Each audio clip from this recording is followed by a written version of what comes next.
Attorney, lagi nating naririnig yung ironclad na commitment, pero alam natin yan ay patungkol sa depensa, patungkol sa usaping militar.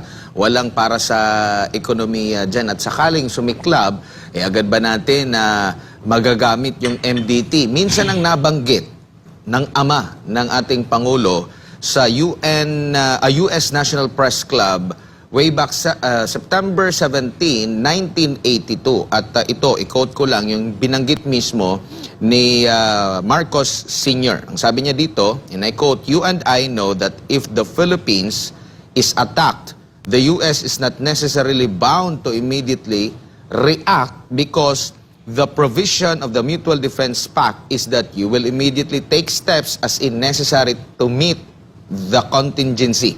What does that mean? That means you will have to go to the Senate and House of Representatives.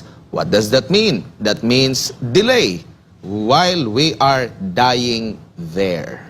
Well, ako po'y huwag na natin balikan kung ano pa sinabi ni Marcos Sr. Dalawa na pong isla na wala sa atin dyan sa West Philippine Sea. Mischief Reef, Scarborough Shoal, sumaklolo ba ang Estados Unidos? Hindi. Kasi bagamat meron silang Mutual Defense Treaty, decision pa rin nila kung sasaklolo sila.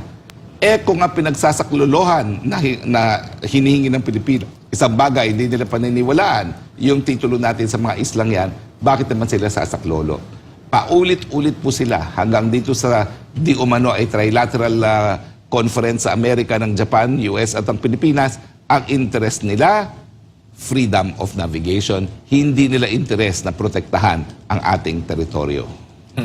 Bago lang tayo mag-break, attorney, pahabol ko lang tungkol ito sa MDT dahil nga may latest na pahayag ang Pangulong Bongbong Marcos during sa forum kahapon o kagabi, yung event ng Foreign Correspondents Association of the Philippines. At sinasabi ng Pangulo,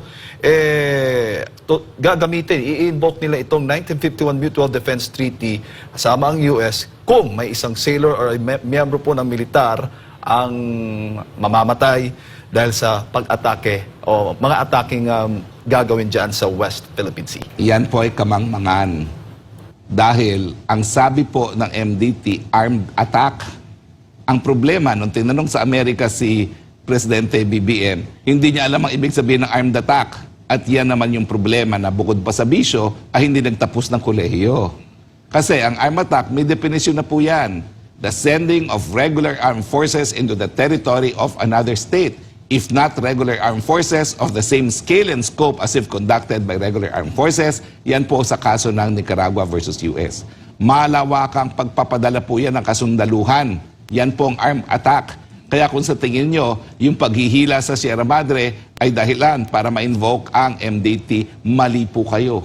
Dahil nagkaroon na po ng definition ngayon, ang armed attack na tinanggap din ng Estados Unidos.